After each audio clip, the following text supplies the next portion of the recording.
Znát ji můžete třeba ze seriálu Polda či Lovec. V pokračování legendární sanitky stvárnila nevěrnou dispečerku Simonu. Slovenská herečka, hojně obsazovaná v Česku a žijící také za Velkou Louží. Jana Kolesárová, vítám vás, dobrý den. Dobrý den, děkujem pěkně. Herečka Jana Kolesárová, známá třeba ze seriálu Polda, sanitka či Lovec, je naším hostem. Dovolte mi popřát vám se zpožděním, ale jenom malinkým, všechno nejlepší k vašim kulatinám. Včera jste slavila. Je to tak, děkujem pěkně, děkujem. Hlavně pevné zdraví a také hodně ještě krásných rolí, ať se vám splní všechno, co si ještě přejete. Tak oslava byla, nebo se chystá? Jak je to? Bola veľmi príjemné, veľmi komorné, ale o to vzácnejšie, pretože som tam mala fakt ľudí, ktorých som tam mať chcela.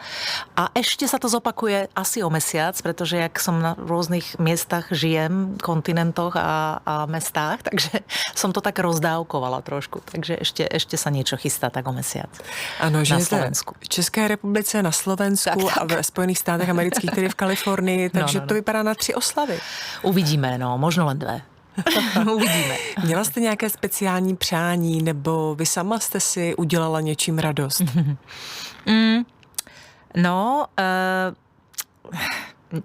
Nie som ten človek, ktorý nejaké špeciálne priania má, alebo ich nejak dáva najavo, ale je pravdou, že som sa obdarovala tak trošku sama tým, že sme s priateľom vlastne 2 dní dozadu vydali svoj taký single, takú pieseň, ktorú sme vytvorili spoločne, aj hudbu, aj text.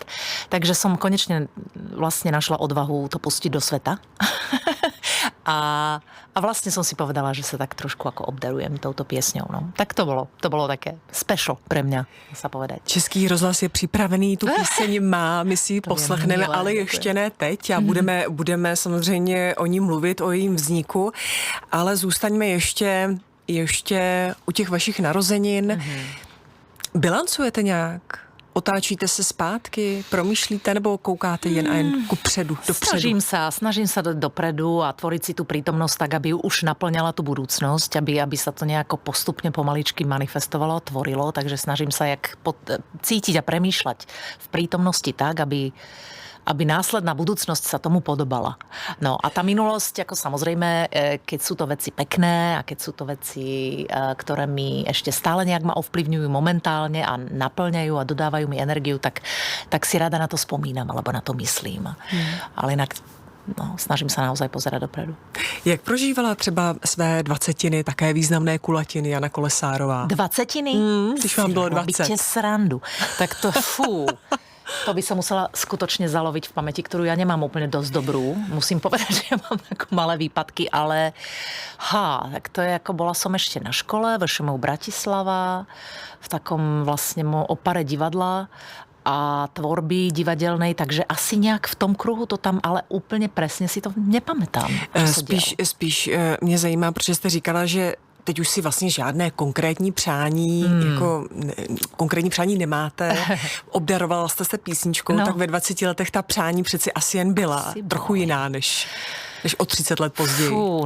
Určite boli také nejaké impulzívne, veľké sny, zrejme, ktoré tak časom človek ako tým vekom a tými skúsenosťami tak trošku racionalizuje, ale asi som už nejak, sice ťažko povedať, či už som mala v Ameriku nejak v vzornom uhle, zrejme ešte nie, ale tak ja som hlavne asi vtedy chcela to divadlo robiť naplno a naozaj byť asi členkou nejakého súboru a tak ďalej a hrať proste na tom javisku. To boli také vtedy tie priority.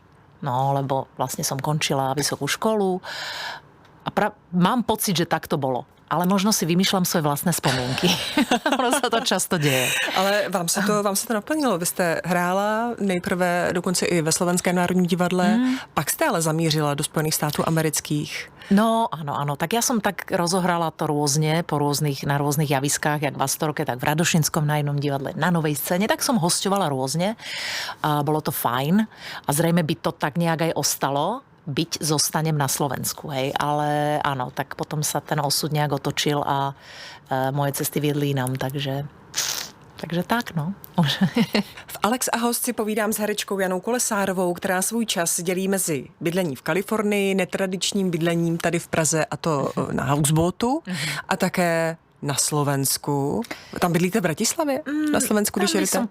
To skutočne je len o práci. Keď tam točím, tak mám nejaký prenajatý dočasný byt alebo hotel. Tam nemám nejaké bydlení. Chodím domov za rodičmi do Košíc a tam je to také fajn, ale ako v Bratislave čiste len pracovně, tak prechodně. A když se řekne doma, tak kde jste doma? Co se vám vybaví? No, to už sa potýkam s touto otázkou a vždycky si tak zamyslím, že čo mám nové povedať. Ale ono je to tak, že naozaj asi tie dva domovy tej Prahy a toho LA, tej Hermosy je ekvivalent vlastne na 50/50 ešte stále, lebo jednak tam mám syna a bol to taký naozaj dlhodobý praktický život pre mňa, je tam stále dom, kde sa rada vraciam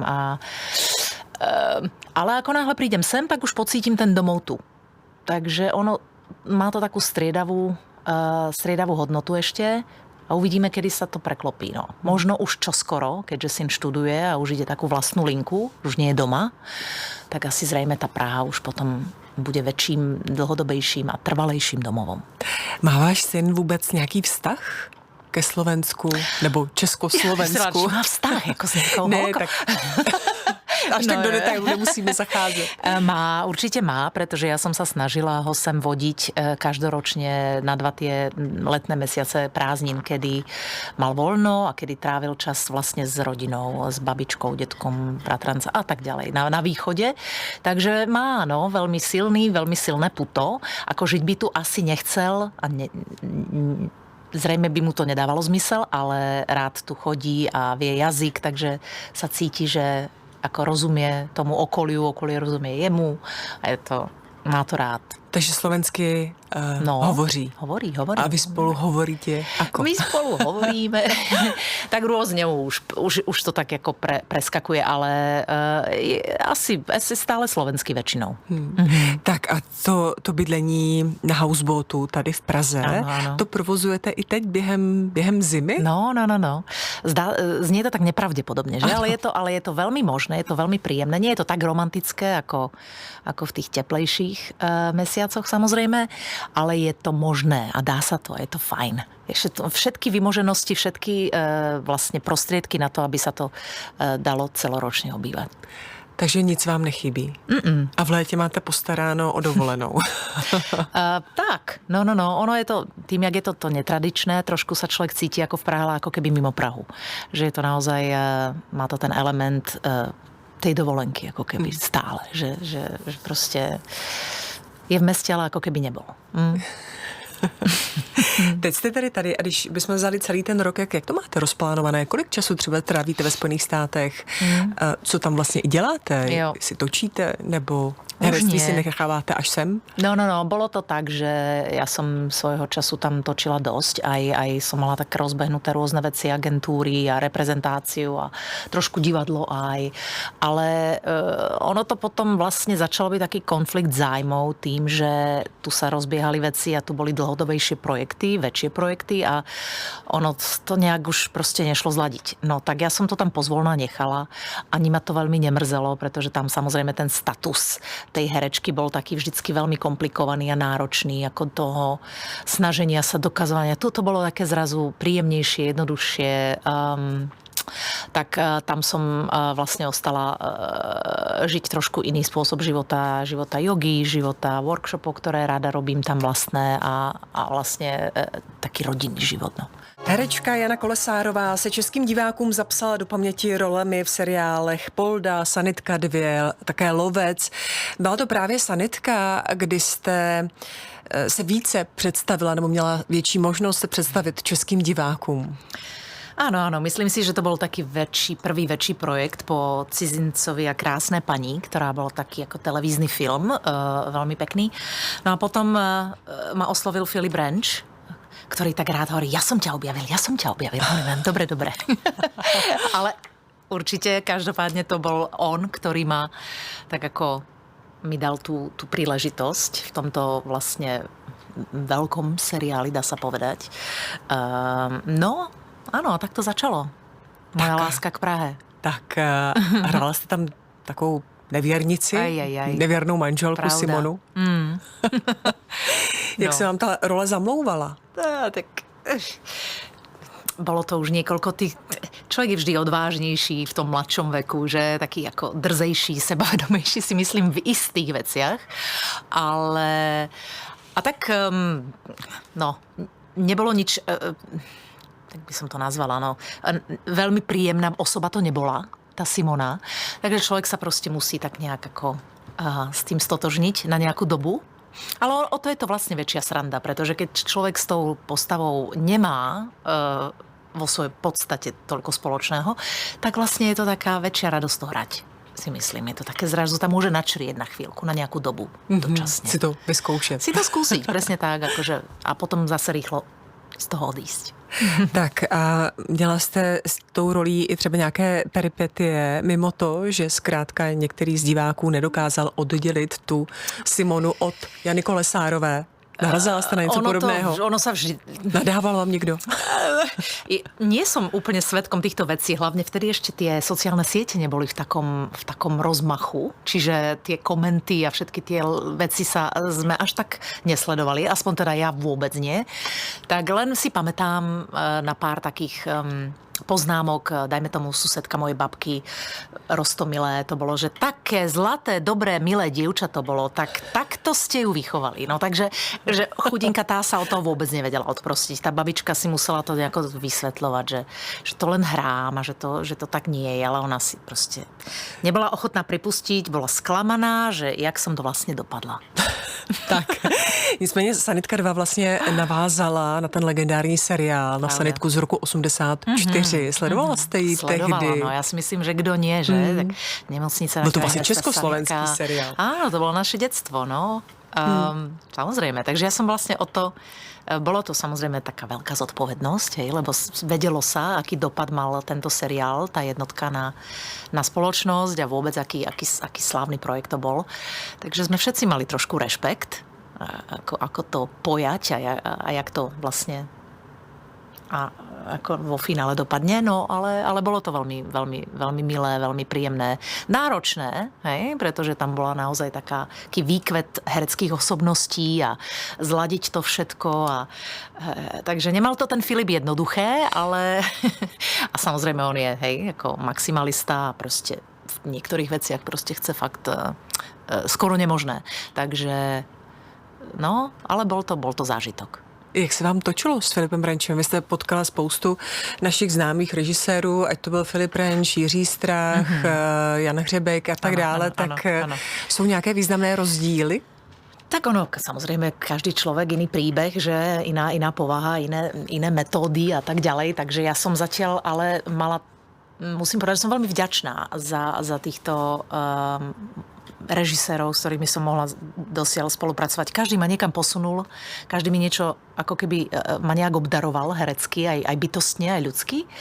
A vždy na všetko spomínam veľmi pekne, veľmi krásne. A na každého z nich, vravím, bol taký môj trošku mentor v tom období. Každý má trošku iný spôsob tej réžie, takže ťažko povedať, kto lepšie, kto horšie, kto viac, inak. Proste naozaj ja osobne, moja skúsenosť je tak, jak s tým filmovým štábom alebo s hereckými kolegami.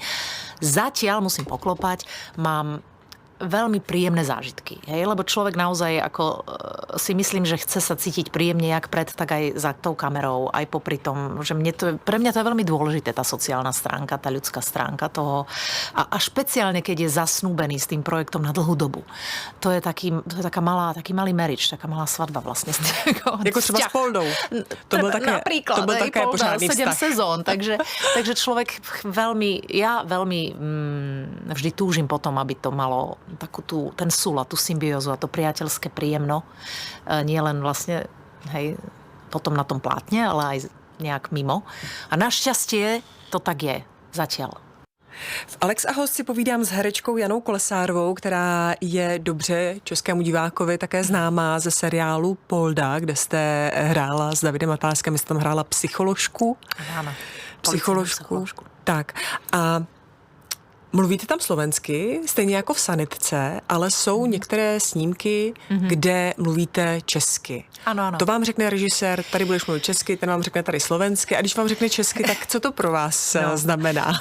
Asi je to vždy na dohode, alebo podľa tej vízie, akú ten režisér má, alebo akým spôsobom ten príbeh oni chcú vynúť, tak ten Polda, to bolo pôvodne malo byť v češtine, ale potom sme si sadli s Jardom Fujtom a nejak sme to hovorí, vieš čo, je to predsa len dynamika, ten temperament, ten charakter, zostaneme v slovenčine. Takže pôvodne to mala byť čeština, potom nakoniec slovenčina, Sanitka to bolo od začiatku slovensky, potom Poldové a Nemluvne, čo sme točili, tak to chceli okamžite proste česky a bola to výzva, pre mňa. Takže hlavne v seriáli, kde je toho viac, lebo film, ako bol napríklad Prvok Šampon.tečka Karel, kde Patrik Hartl trval na češtine, samozrejme, tam som si dokázala viacej s tým textom popracovať, naozaj si to ako skúsiť zdokonaľovať a tak ďalej. Mala som koučku trošku. Takže, ale v tých seriáloch to je náročnejšie pre mňa. Ale ja už tým, že žijem v tej Prahe a s priateľom hovoríme česky a tak rôzne, takže už cítim, že už dokážem. Myslím si, tých 90% sa tak ako keby znieť autenticky. Si myslím aj v tej češtine. Znít autenticky, takže už umíte jako bez problémů přecházet, ale zase v té slovenštině nestrkáte do slovenštiny zase tak česká slova. A možno práve mi bolo povedané, že zniem trošku, keď hovorím slovensky, že tam mám tie tvrdé l, d, jo, ako dobře a že tam, ja už aj v tej angličtine, ja už neviem, jak zniem, hej, lebo ja to tak ako striedam, čiže mne to príde trošku až také banálne, že už proste poďme sa odprostiť od týchto zvukových bariér a neviem čo, rozumieme si, sme vždycky... Ja som ten Čechoslovák, ktorý má rád to prepojovanie, to vzájomné obohacovanie, aj to, že vlastne tie jazyky ako vždy boli a sme si im rozumeli, takže ja to tak nejak bojkotujem, tieto dubbingy a snahy ako nejak sa akože inak znieť, než znieme, takže pre mňa... Ale každopádne chápem, v niektorých situáciách to človek naozaj musí zvládnuť 100%, aby bol ako keby súčasťou, dajme tomu, českej rodiny, takže som Češka, tak musím znieť ako Češka. Ale vravím, od projektu k projektu prostě. Ale když už vám dají zadání, budeš mluvit česky, tak už se z toho zkrátka nehroutíte a už nemusíte příliš to řešit. Asi jako dříve. Je to tak. Je to. Naopak vítam to, pretože je to také pre mňa, vravím, taká výzva, že sa trošku zdokonaliť v tom a skúsiť si to a naozaj dokázať to. Tak a uvítala byste třeba návrat některého z těch seriálů, ať to byl Polda nebo pokračování Sanitky? Vstoupila byste do stejné řeky znovu? No tak áno, hovorím, mňa trošku mrzal ten Lovecej, ktorý bol veľmi komplikovaný, náročný, ja si myslím aj pre diváka, tematicky určite, ale my sme si to tak užívali a bolo to pre nás tak veľkolepé, taký proste skutočne mysteriózny projekt, takže to by som tak ako niekde v dušičke budem dúfať, že sa to možno ešte vráti, že sa urobí aspoň ešte jedna séria. To by bolo trošku ľúto, ale tak to je život. A myslím si, že ten Polda tam smeruje k tomu, že ešte je tam tendencia natočiť ďalšiu sériu. Snad neprezrádzam postavy se vynoří, tam, kde skončili, tak se vrátí, pokud někam odcestovali. Uvidíme, jak to vymyslia. Jana Kolesárová je naším hostem. Alex a host si povídám s herečkou Janou Kolesárovou, slovenskou herečkou, hodně působící také u nás v České republice, ale méně se o vás ví, že také textujete. A otextovala jste i píseň, jak jste v úvodu zmiňovala, kterou jste si nadělila ke svým kulatým narozeninám. O čem píseň je? To ešte vlastne asi nevie nikto, pretože ja sa tak hrám a nejak to nezverejňujem, ale mám toho viac. A tak táto konkrétne pieseň, Okamžik lásky, o čem je? Je to taká rada, duchovná rada, nezamotávať sa v myšlienkách a proste byť v tom prítomnom okamžiku a užívať si ten život a vedieť, že to proste pominie a že všetko, nič nie je trvalé, všetko plynie. A je to taká vlastne v podstate radostná balada. Nechcem to nazvať nejakou romantickou love song, lebo nemyslím si, že je, ale tak vy jste písničku otextovala. Váš partner se na ní také rovněž podílel. Ten složil hudbu. Tak Ano, a jak k tomu ještě přispěla kapela No Name, slavná to slovenská kapela? No, vlastne, aby to bolo jasné, že jak to je. Ja som veľmi dobrá kamarátka, jak s Igorom, tak so Zolim. Boli sme spolužiaci ešte v Košiciach. No. Takže my sa veľmi dobre poznáme a vlastne celé to začalo tým, že Zoli, keď sme sa stretli, tak nejak sme sa bavili práve o tvorbe a o piesni. Hovorím, ja niečo píšem a on, čo píšeš? Tak nejaké texty mám a väčšinou anglické, takže to asi nemá miesto na našom trhu a tak. Ale hovorím, mám aj pár českých, on, tak pošli.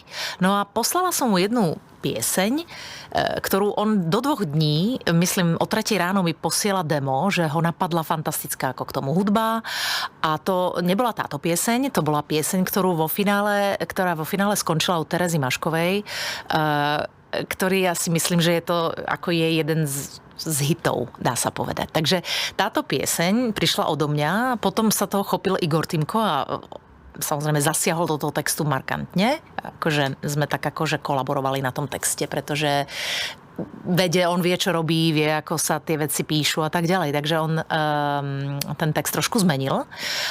A Zoli spravil teda tú hudbu a Tereza si to osvojila a tá piesň sa volá O nás dvou.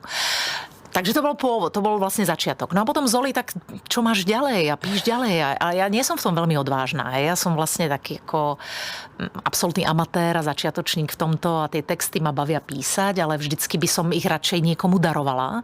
No a táto pesnička, tento Okamžik lásky, tak tiež bol v pláne to niekomu dať. Takže ja som oslovila pár českých speváčiek, neviem, konkrétna. A proste nejak som dúfala, že sa to niekomu zapáči, že sa to niekto osvojí. Tak mnoho z nich bolo veľmi pozitívnych odpovedí na to, s tým, že to nie je ich štýl a tak ďalej. Tak ono to je trošku šanzón. Ja som vždycky mala v hlave, mi znela Hanka Hegerová, keď som to písala. A proste... No a nakoniec teda nám všetci tvrdili, tak keď to Alex, môj priateľ, zhudobnil, úžasne, si myslím, krásna hudba, sme tak ako spoločne asi rok, 2 sa s tým hrali, tak nám tvrdili, že to máme naspievať sami. A že si to máme urobiť sami a vydať sami. A ja som vždy tak ako váhala, že Ježiš, ale ja nie som ten spevák, ktorý by tomu asi mal dať ten hlas a tak ďalej. A tak vždy som tak trochu bojovala v tomto smere. No ale je to na svete. I s vaším hlasem. A i s mojím hlasom, i s jeho hlasom, s jeho hudbou a zo Zoli, z No Name, teda on sa toho ujal a pomohol nám spraviť z tej piesne také ako keby finálne aranžmá. Čiže on tam vlastne dodal ten klavír, vznikla tam nejaké solové bas-gitara a tak ďalej. Takže sme to nahrali v Sinus Records, ktorí oni v No Name s nimi spolupracujú. Takže s pomocou ich vlastne táto pesnička sa narodila. Herečka Jana Kolesárová, teď tedy hlavně co by zpěvačka a textařka. To je asi vůbec poprvé, co jste tu píseň takto slyšela v éteru, v rozhlasu, protože jste ji vlastně vydali před 3 dny. Presne tak. Je to bizár. Je to pro mňa tak ako takový skoro sen. Že sa to deje. A tedy krásný dárek k vašim kulatinám. Proč ne? No, že? samozřejmě. Proč ne? Budete teď odvážnější, myslím, s těmi texty, třeba i pěvecky? Neviem, úprimne. Fakt, ja som hrozný kritik. Že ja tam proste... Teď ste třeba byste se za nesnažím něco sa nejak skritizovat? upozaďovať, hej, ani nejak akože príliš skromne sa to, ale ja mám rado, že to je vonku, že to ľudia môžu počuť, pretože si myslím, že to je pre ľudí, ako k čomu to je potom tvoriť, keď to hej, ľudia nepočujú, nevnímajú, nevidia. Ale úprimne, no, uvidíme.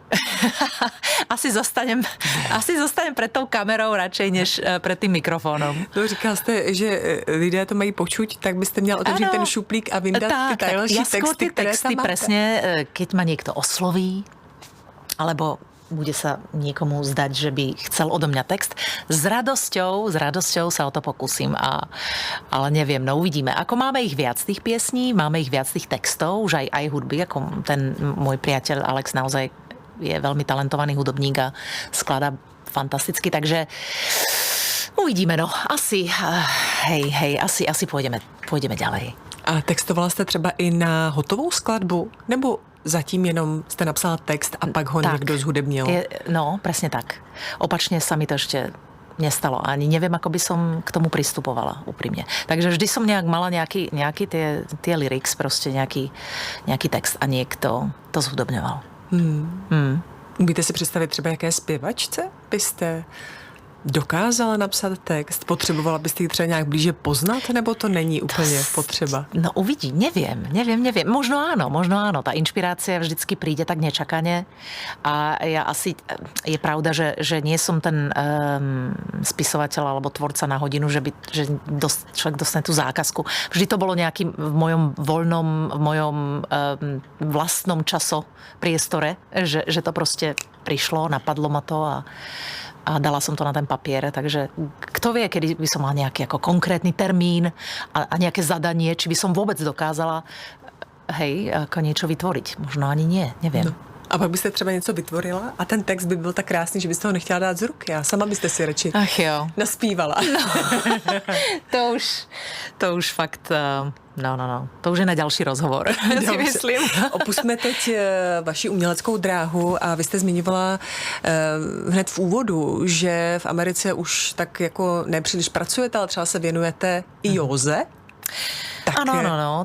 To už je taká moja druhá súčasť, životná nejaká filozofia, nejaký môj ako dennodenná rutina, ktorú jednak aplikujem a cvičím ja a potom ráda sa ako dovzdelávam a vlastne snažím sa ako v tej joge viac a viac v tom nejaké sa to zvedomňovať alebo to žiť a učiť sa to a velej, áno, učím. Už som dlho teda v štúdiách neučila, pretože som tam nebola dostatočne dlho, aby som sa, ja som robila tú hot jogu, bikram jogu a tak ďalej, takže ja som tam nejak mala 2, 3, 4 roky, kedy som naozaj učila v niekoľkých štúdiách, pretože ma to veľmi bavilo a bol to taký začiatok toho všetkého. Bola som toho plná. A teraz je to už tak pomenej. Robím privátne lekcie alebo nejaké také malé workshopy tam zase. Bikram yoga, to je tá v horku na to odpadnutí, že? Áno, tak zase, ako ono to nie je také strašidelné, jak sa prvotne zdá. Moc děkuju, že jste přišla. Jana Kolosárová byla naším hostem. Ať se vám daří. Ďakujem pekne. Ďakujem. Alex a host.